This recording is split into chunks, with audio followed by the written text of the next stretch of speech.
conditions will improve through the overnight hours, and really it's a dusting from this one, but then another one midweek. Bring some more for Nova Scotia and Newfoundland. And Newfoundland, St. John's already so much snow, 5 to 10 centimeters to come in the middle of the week, with it upwards of 10 to 15 centimeters as we go into Nova Scotia. It's going to be this messy system through Wednesday overnight for Nova Scotia, bringing with it just clipping the eastern end of Newfoundland. So that's something that we're going to have an eye out on there. Heading over to southern Ontario and Quebec. Dylan, still more cloud cover lingering.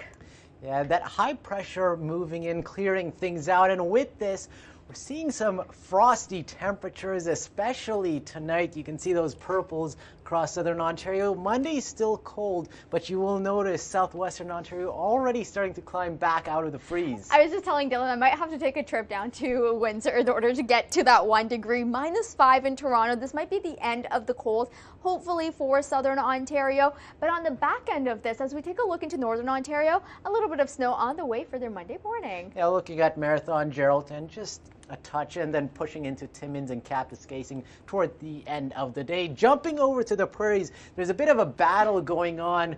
On one side, you have spring temperatures across southern Alberta, and up north, that's where that frosty winter air is still locked into place. It's that return of the polar vortexes split over the northern poles. That's why we're getting these frigid temperatures once again across the north. And really, when we take a look at the troughing system setting up into Saskatchewan and into Manitoba, those frigid temperatures well below seasonal, still holding on. But Dylan, when we take a look across Alberta, sunshine, but with it, it's going to be this cold front that really opens up the floodgates. Yeah, kind of between those two air masses, we have a bit of snow tracking mostly on the top side of the Yellowhead Highway corridor. Not expecting a whole lot, and the good news is this will be fluffy, so easy shoveling.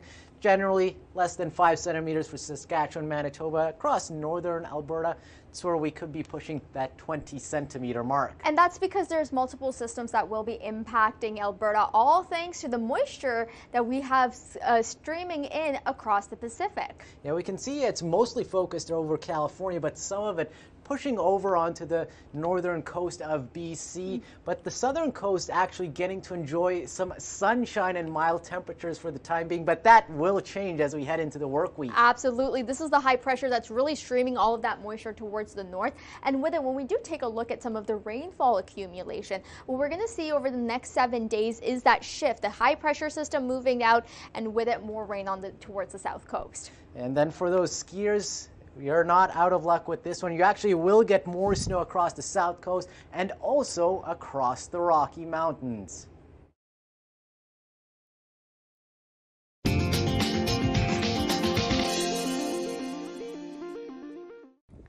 Well, scenes like this really do remind you that, hey, it might be March 1st, but snow is still possible, especially for the north end of the province. Those frigid temperatures continue to engulf the entire province heading into your Monday morning, with -8 in Calgary, -12 in Edmonton. But as we go into the afternoon, the downsloping winds are really going to bring those double digits back out for Lethbridge, Calgary at 4 degrees. But like I mentioned, snow is still going to be a concern towards the north. This low pressure system bringing widespread snowfall for Slave Lake, and then that secondary boundary setting up as we head into your Monday will bring a secondary round of snow with a third warm front. Did you catch all of that? On the way as well. The timing is going to be on and off through your day on Monday all the way into Tuesday. In terms of the snowfall accumulation, Slave Lake upwards of 10 to 15 centimeters. Edmonton, you do get into those flurries, less than 3 centimeters of accumulation for you over the next couple of days. The warm-up will continue across the south, with a downsloping wind still bringing with it plenty of sunshine. And with all the sunshine, a lot of folks want to be heading out to go hiking. Some good views for your Sunday and then heading into your Monday as well. Banff, Yoho, and the Kootenay Parks, as well as Kananaskis Country, are improving when it does come to the avalanche risk. We are at a considerable, but as we step into the month of March, it's important to remember that the fatality rate is the highest over the last 20 years in March. A few reasons for that. The strong sun angle, that ends up warming up some of the slopes, so do avoid sun-exposed slopes during the warming period, as well as more warmer air on the way.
Take a look at this sky over and